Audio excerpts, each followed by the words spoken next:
Falando aqui sobre um assunto muito pertinente, que é a questão da compra dos imóveis. Compra de imóveis na planta. Inclusive, quero mandar um abraço para minha outra advogada, minha irmã Rita de Cássia, que está com um problema desse, comprou imóvel na planta, ou seja, o imóvel vai ser construído, aí tem um valor menor, e as pessoas acabam comprando pelo valor menor, esperam, né, podendo esperar para o imóvel ser construído, e às vezes acontece desse imóvel, a construtora enfrentar problemas financeiros, muitas vezes quebrar, e aí dá uma dor de cabeça que não tem final.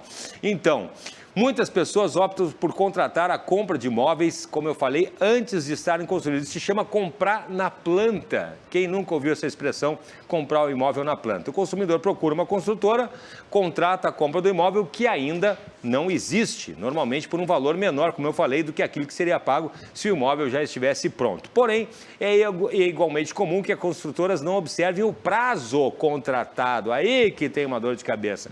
Algumas vezes impondo ao consumidor uma espera muito longa, muito prolongada. Nesses casos, o consumidor suporta muitos transtornos e prejuízos diversos.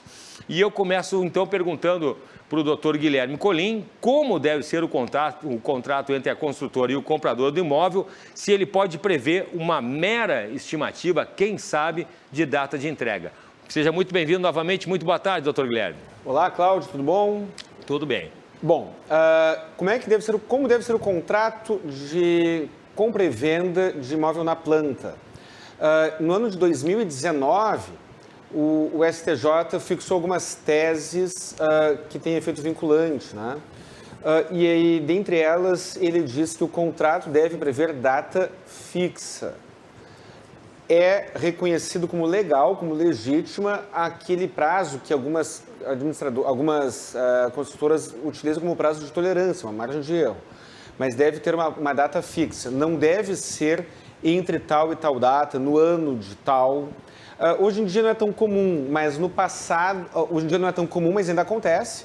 E no passado era mais comum. O contrato praticamente não previa data, previa uma provável entrega em tal período. E numa interpretação mais literal, seria permitido concluir que, caso aquela data não fosse observada, a entrega aconteceria em algum momento entre aquela data e o fim do mundo, né? Desculpa a ironia, mas se a pessoa coloca um contrato sem prazo de vencimento, a interpretação é essa. Sim. É em algum momento entre a data da sua assinatura e o apocalipse. Né? Pois então, a gente está brincando aqui, mas seria um prazo de tolerância? Algumas vezes não tem um prazo, talvez, estipulado entre 6 meses, um pouco menos? Isso é válido? Exatamente. O normal, o usual é 6 meses. E eu te confesso que eu acho justo isso. A construção de um prédio envolve uma série de variáveis, fornecedores de material, fornecedores de mão de obra, uma série de variáveis. Então, é razoável que o contrato preveja uma margem de erro e o judiciário tem entendido que esta previsão é legal. Então, na maioria das vezes é 6 meses, alguns contratos utilizam 60 dias, 90 dias, e aquilo que estiver no contrato, nesse sentido, vale. Na minha interpretação pessoal, deveria ser exigido da construtora a comprovação de algum fato impeditivo. E o judiciário não tem exigido isso. O judiciário entende que, se a construtora diz que entregará o imóvel no dia 10 de abril de 2021 e tem o prazo de 6 meses, a construtora tem até 10 de abril de 2021 mais 6 meses, portanto, até 10 de outubro de 2021 para entregar o imóvel e não precisa comprovar o justo motivo. A minha opinião pessoal é um pouco diferente, a opinião do judiciário é essa. Perfeito, então você já leva isso em consideração. Esta cláusula é válida e a sua inobservância, ou melhor, a inobservância do prazo após este prazo, permite que o consumidor, que o comprador, tome as devidas providências judiciais. Bom, agora vamos então partir para aquela situação complicada, que como é que fica o prejuízo, doutor Colim, quando houver um atraso para entregar esse prazo daí? Começam as dores de cabeça. Um atraso posterior o determinado, aqui é o prazo, combinado. de tolerância. Sim. Como é que fica? Lá em 2019, agora há pouco, né? Um ano e pouco atrás, o STJ fixou a orientação de que o dano moral é presumido.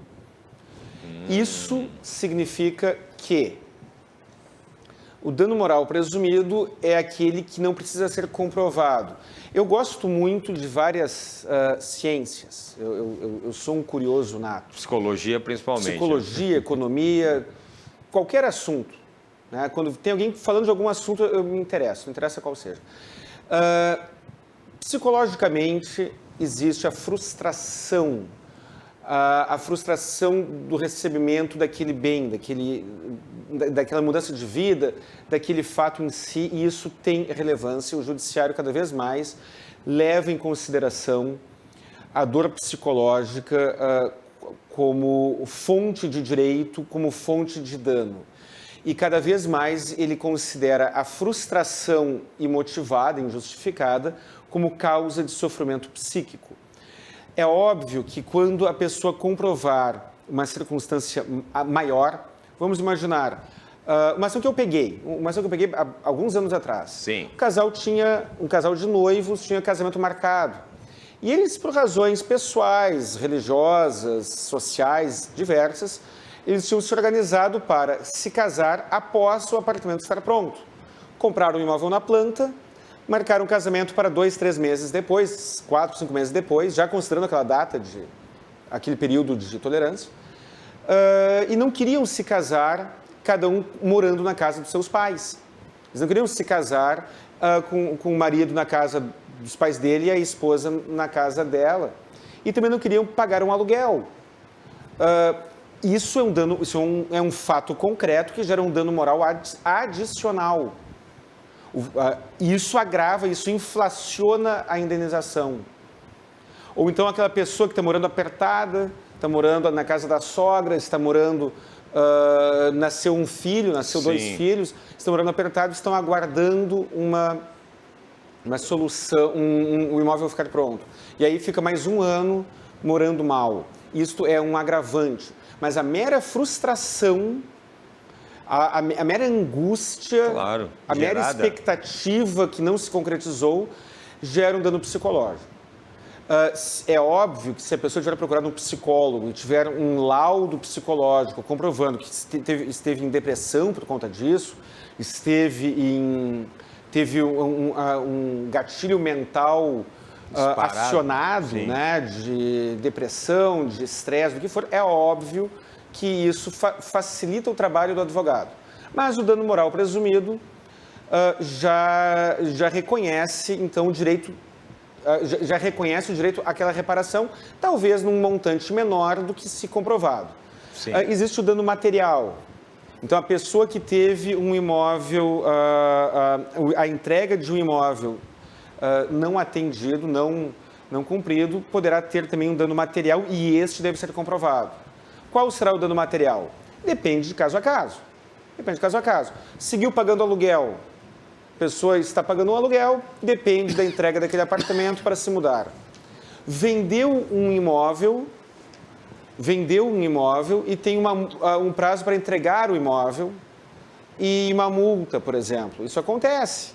As pessoas, às vezes, precisam sincronizar os fatos. E aí a construtora frustra esta sincronização e gera consequências. Os danos morais e materiais poderão e deverão ser reparados. E o STJ está de parabéns, porque até 2019 ainda existia uma corrente jurisprudencial minoritária que era muito resistente ao reconhecimento do dano moral por conta do atraso da entrega dos apartamentos comprados na planta. Muito bem. Outra expressão também, doutor Guilherme, que havendo atraso, como é que fica o chamado juro da obra? Que expressão é essa? Juro de obra. Juro de obra. Quando a pessoa compra um imóvel na planta e compra um imóvel financiado e não quitou, não pagou antecipadamente todo o valor, que é a situação mais comum, ela sujeita-se ao chamado juro de obra, um acréscimo que é pago para a construtora por conta do financiamento, né? Financiamento entre aspas, porque o imóvel não foi entregue até então, que ela está recebendo. As construtoras têm o hábito de cobrar o juro de obra, o juro sobre o valor que a pessoa deixou de pagar, pelo prazo em que ela, construtora, descumpriu, ou seja, ela cobra juros pelo atraso dela. Ela atrasa a obra e não se sente constrangida em cobrar do comprador os juros decorrentes do atraso dela. Isso também foi objeto de debate pelo STJ e foi decidido com efeito vinculante que tal cobrança é ilegal. Ah, isso é importante. E, doutor Guilherme, e quando o consumidor deseja desistir do contrato, como é que fica? Quais penalidades que ele pode sofrer? Pois é, tem uma outra profissão que eu respeito muito, muitas pessoas não dão o devido valor, mas é uma profissão importantíssima, que é a do corretor de imóveis. O corretor de imóveis aproxima o comprador do vendedor,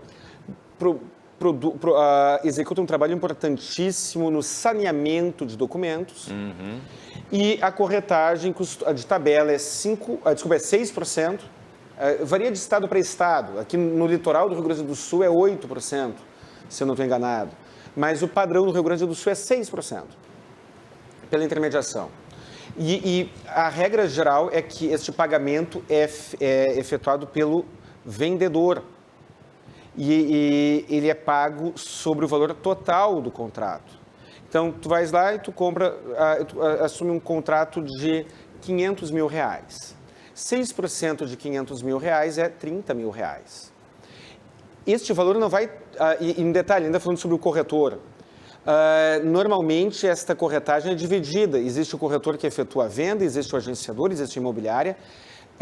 Esta corretagem é fracionada. Existe uma equipe de pessoas que trabalha na venda de um imóvel. E estas pessoas são remuneradas e tem pelo vendedor, regra geral. A construtora efetua a venda e paga a corretagem para o corretor ou para os corretores. No exemplo, o imóvel de R$500 mil. Ainda que o comprador tenha dado uma entrada pequena, ainda que tenha dado uma entrada mínima, ainda que não tenha dado entrada nenhuma, o negócio foi feito. E a corretagem é devida e, na maioria das vezes, é paga pela construtora para o corretor. Aí, caso o contrato seja desfeito, aquela corretagem que a construtora pagou para o corretor deverá ser objeto de reembolso. Dica para você, construtor: documente-se. Dica para você, consumidor: caso vá brigar com a construtora, solicite a prestação de contas. Esta corretagem paga, ela deve ser, para que seja feito o pedido de reembolso, ela deve ser comprovada. A multa contratual. O Código de Defesa do Consumidor contempla um artigo que considera nula as cláusulas consideradas abusivas, e por abusivo existe uma análise subjetiva.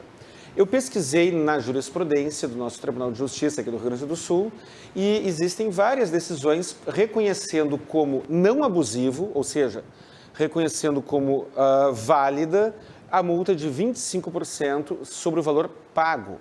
Existe uma discussão que é se esta multa deve incidir sobre o valor total do contrato ou sobre o valor pago.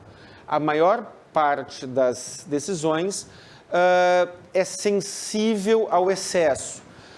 No mínimo, o consumidor pagará o valor da multa de 20 ou 20 e poucos por cento, caso de até 20 ou até 20 e poucos por cento, sobre o valor que já pagou, no mínimo. E existe o risco de que o Poder Judiciário entenda que a multa incide sobre o valor total do contrato.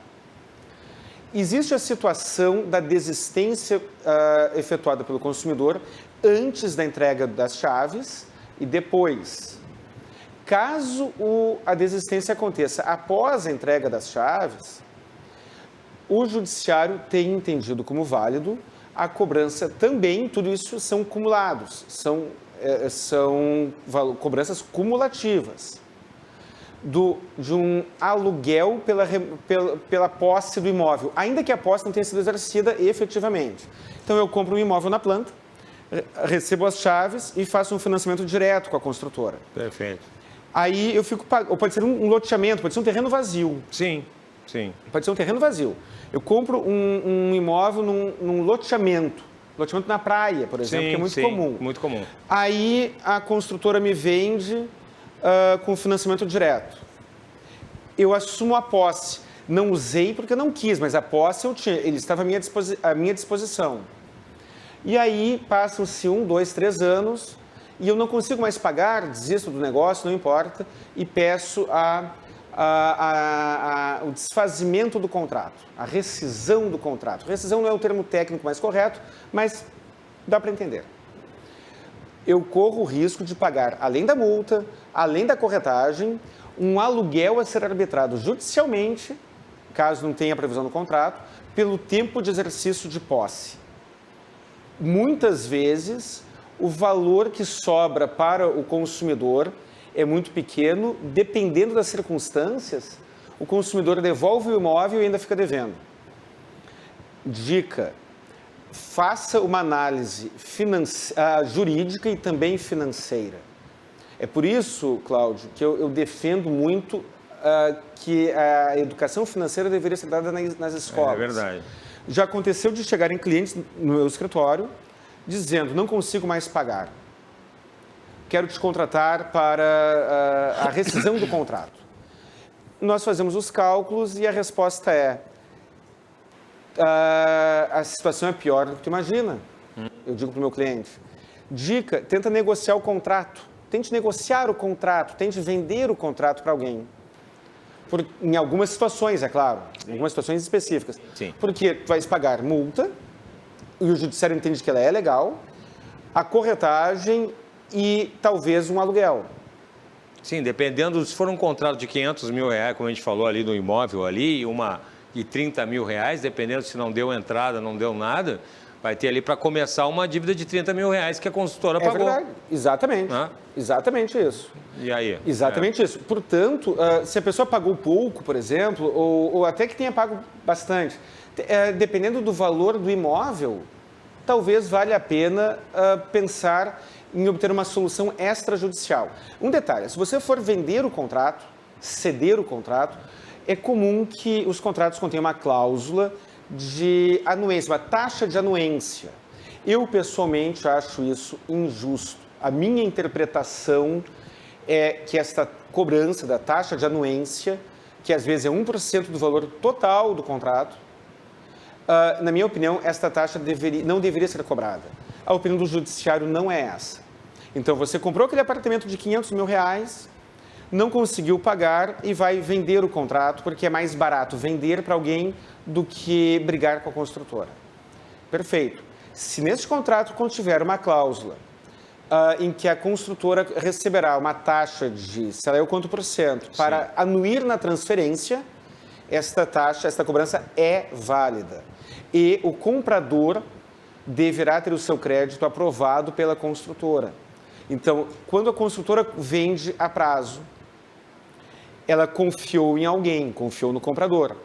Se esse comprador quiser vender o contrato para outra pessoa, ela não é obrigada a confiar naquela pessoa que o comprador encontrou. Sim. Então, ela poderá cobrar e poderá recusar aquela cessão de crédito. Ah, pois é. Então, essas são as dicas que eu dou. O ideal é não dar o passo maior que a perna. Sim. É não contratar se não souber que vai conseguir honrar. Mas, muitas vezes, a pessoa perde o emprego, enfrenta problemas diversos. Sim.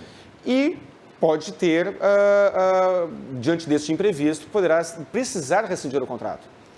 Assim como a construtora muitas vezes não consegue cumprir, o consumidor também. O que alguns construtores fazem? Não faço análise moral, posso fazer uma análise estratégica e posso ser xingado do ponto de vista moral por algumas pessoas. O que alguns consumidores fazem quando percebem que a construtora vai atrasar a obra? Eles matam no peito e quando a obra, quando fica verificado que ela atrasará a obra, eles utilizam isso como pretexto para pedir a rescisão do contrato sem multa. quando é claro e evidente que a obra está atrasada e não será entregue no prazo, existem decisões judiciais que autorizam o consumidor a interromper o pagamento ou questionar a obrigação de pagar ou questionar a obrigação de se manter no contrato se o prazo... em função da violação do cronograma da obra, em função da circunstância clara e evidente, da circunstância aberrante de que a obra atrasará. Sim.